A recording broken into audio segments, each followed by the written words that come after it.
As we cross the rickety bridge, look to the left, you're going to get to see a basque of Nile crocodile. Nile crocodile are one of the largest species of crocodile in the world. They grow to lengths of 15 to 20 feet and weights of up to 650 pounds. They have 2,000 pounds of pressure in their bite, which means once they grab something, there's little chance they're going to let go. And on that note, I think we should get out of here. Well, now we're going to be heading to the African savanna. Once we get to the savanna, you're going to notice a change in the ecology as well as different species of animals.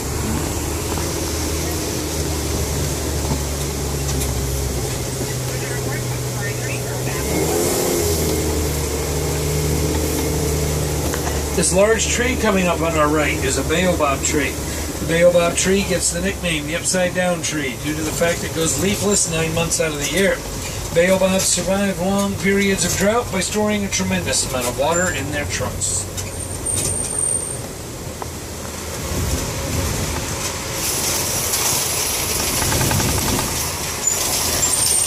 Well, this is one of my favorite views of the entire safari. This is the Serengeti grasslands. The Serengeti grasslands stretch for hundreds of miles across eastern Africa. It's a great superhighway for millions of migrating animals each year. It's also home to some of our more famous species, such as giraffe, zebra, elephants, and lions. This is some of the wild Africa we are all working to conserve.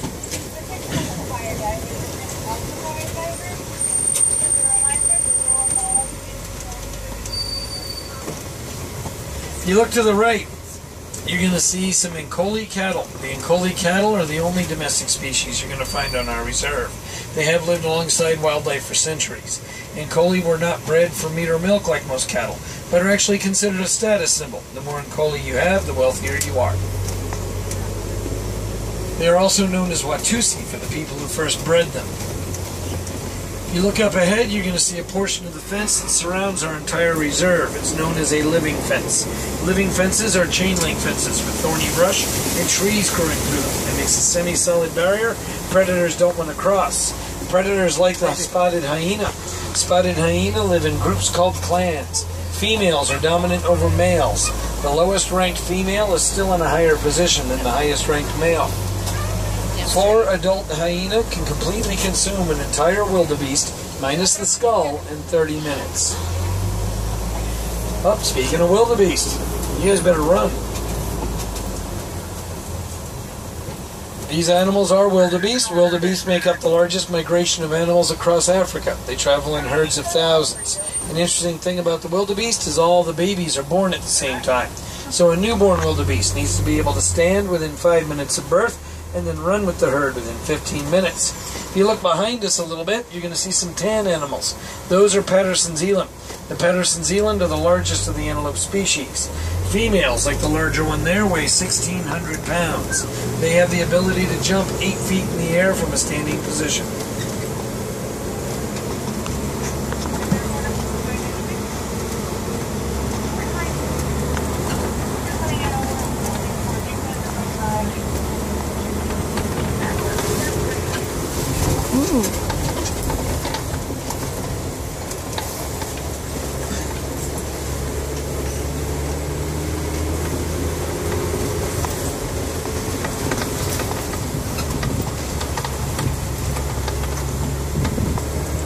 Coming up on the right are the Nkoli cattle once again. The breed was derived by crossing the Egyptian longhorn with the Indian zebra longhorn. I already said that part, but I meant to say was that their horns are... actually, I hadn't said that part. But their horns are not solid like you may think. They're actually honeycombed with blood vessels and air pockets, and that does help them stay cool in the hot African sun.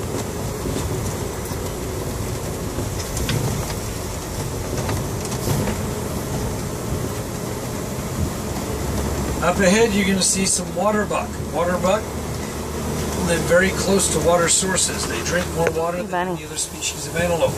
They'll actually jump into the water to escape predators. They do excrete an oily substance under their shaggy coats, which waterproofs them, but it also produces a foul odor. Some people think it's so they can find each other.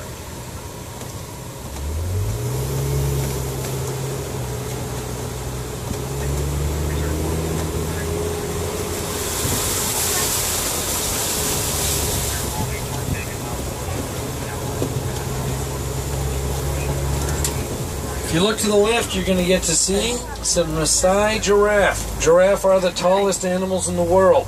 They grow to heights of 18 to 20 feet. They have 7 vertebrae in their necks, which are the same number of vertebrae we possess. Theirs are just a little bit longer than ours. They have an 18-inch long prehensile tongue, which they use to strip leaves from trees. Their tongues are a dark purple to black color. That does help protect them from the ultraviolet rays of the sun. Well, now we'll be heading to elephant country. We're going to go through an area known as Monkey Point.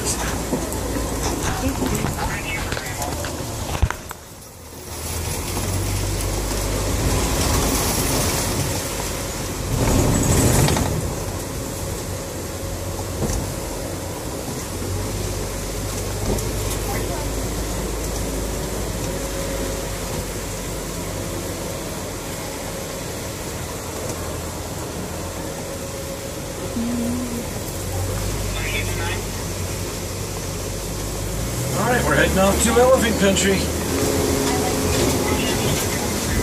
But then again, maybe not. What's going on here?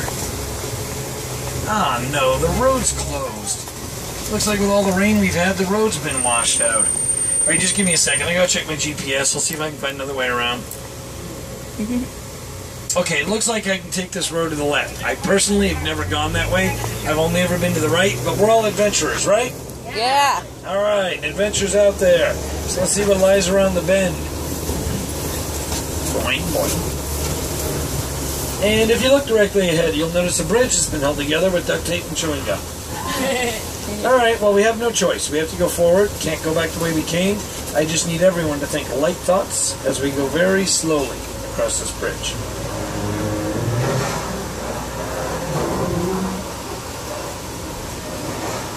Whoa, everyone lean to the right, quick. Lean to the right. Whoa. Is everybody okay? Yeah. Did we lose anybody? From the silence, I'd say I lost the whole truck. I totally did not see that coming. Alright, off to elephant country.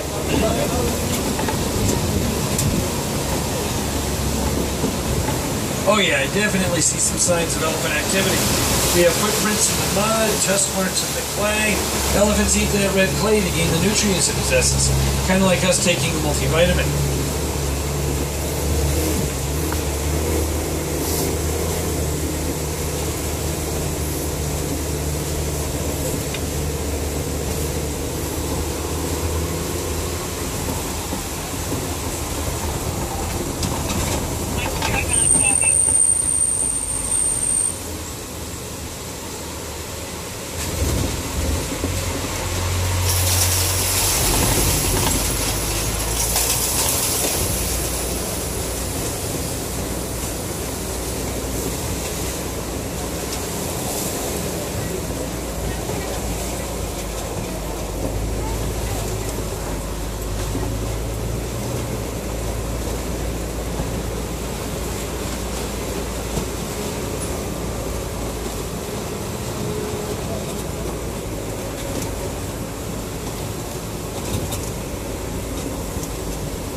Okay, up ahead I see a flamboyance of flamingos.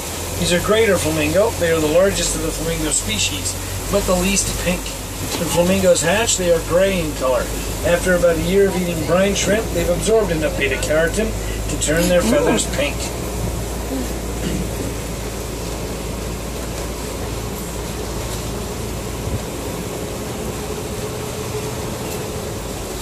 Don't chase them out into the road, please.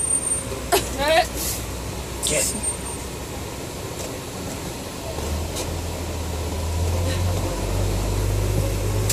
That was almost a duck murder.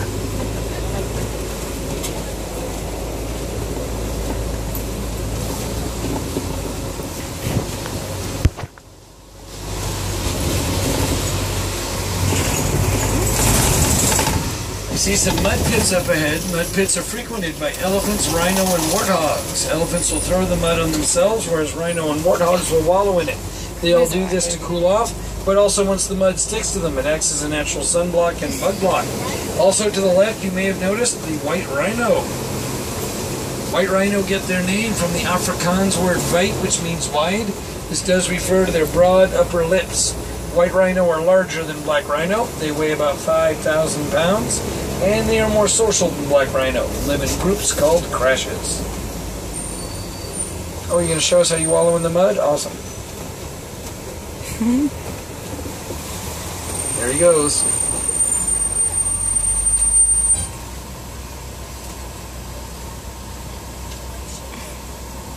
Oh, don't be shy. White rhino have been hunted for their horns just like the black rhino. However, white rhino are a little more fortunate because their numbers had actually increased to the point that they were no longer considered a threatened species. Unfortunately, due to poaching, the white rhino was once again a threatened species. Rhino horn is made of the same materials as our fingernails and hair. Despite this fact, some people still believe rhino horn holds medicinal properties. On the left is the world's fastest animal, the cheetah. Cheetah can run 60 to 70 miles an hour. They have non-retractable claws which give them extra traction, like the cleats of a baseball shoe. Cheetah are diurnal animals, which means they are more active during the day. I'm going to sit here a little longer than I should so I can give you a chance to see them. And that is a group of cheetahs, so that makes that a coalition.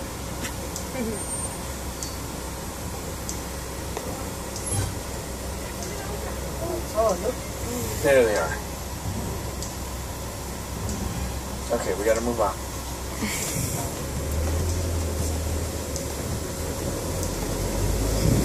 Up ahead is an outcropping of rocks known as a kopie. Kopies are a good place to spot lions.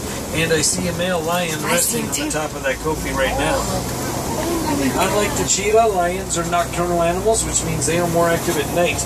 They do rest up to 20 hours a day. Females do 90% of the hunting, while the males stay behind to guard the cubs. So I guess that makes male lions stay-at-home dads.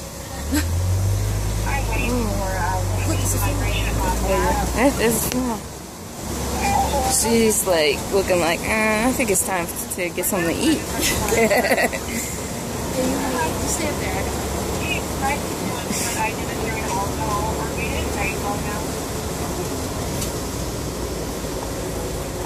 If you look to the right, you're going to see the white-bearded wildebeest. White-bearded wildebeest I'm sorry, not white-bearded. I heard them talking about white-bearded wildebeest. Those are actually Bontebok. They are related to the white-bearded wildebeest. They are completely extinct in the wild. You can only find them on reserves such as this one. The white animal is a addax. Addax are a desert-dwelling animal. And I'm not even going to bother talking about them because you're all looking at the female lion. So that does make that a pride. A group of lions is a pride. She's like, She's sleepy. Well, actually, they're just waking up. She's been sleeping all day. There's another female. And the back of the male. Oh god, it's so cool.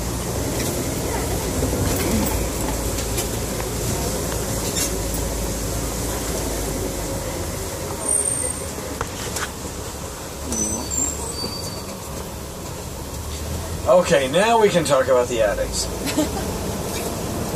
They're a desert-dwelling animal. They get all of their moisture from the food they eat. They can actually go their entire lives without drinking one drop of water. They're critically endangered because they've been hunted for their horns. They are considered a trophy animal. There's only 300 addax left in the wild.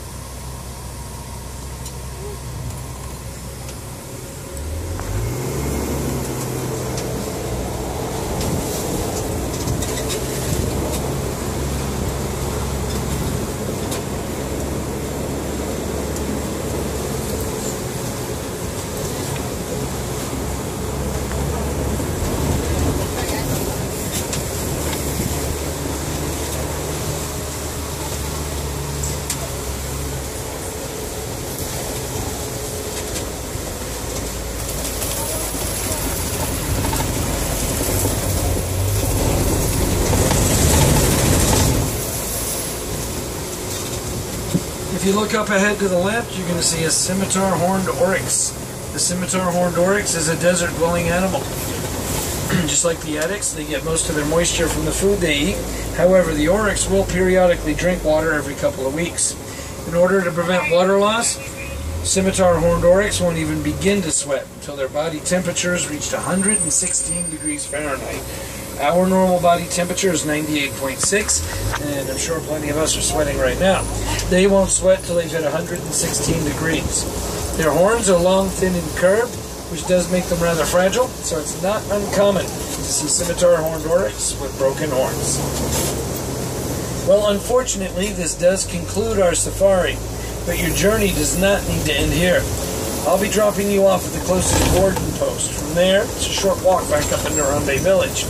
Once you get back up into Harambe, it will be just about time for Animal Kingdom to awaken. So basically, we're going to be moving into our nocturnal activities.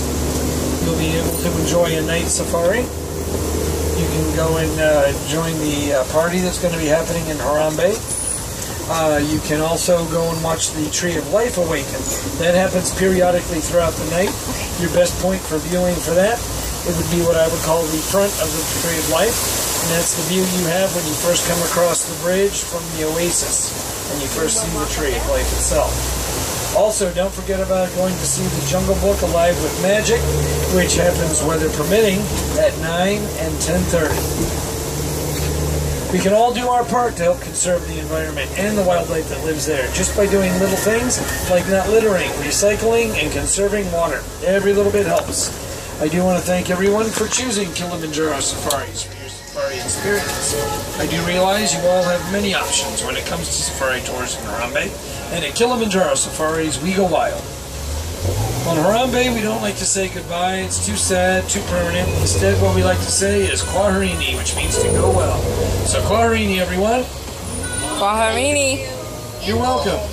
Java friends, welcome back. Watch your arms and feet on the right-hand side. Also, watch your step down. Once again, my name is Jerry, and I hope you enjoyed your safari.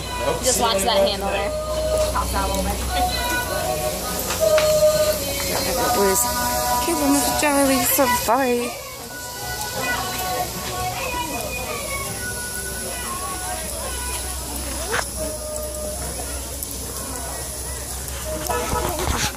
So that was the safari again.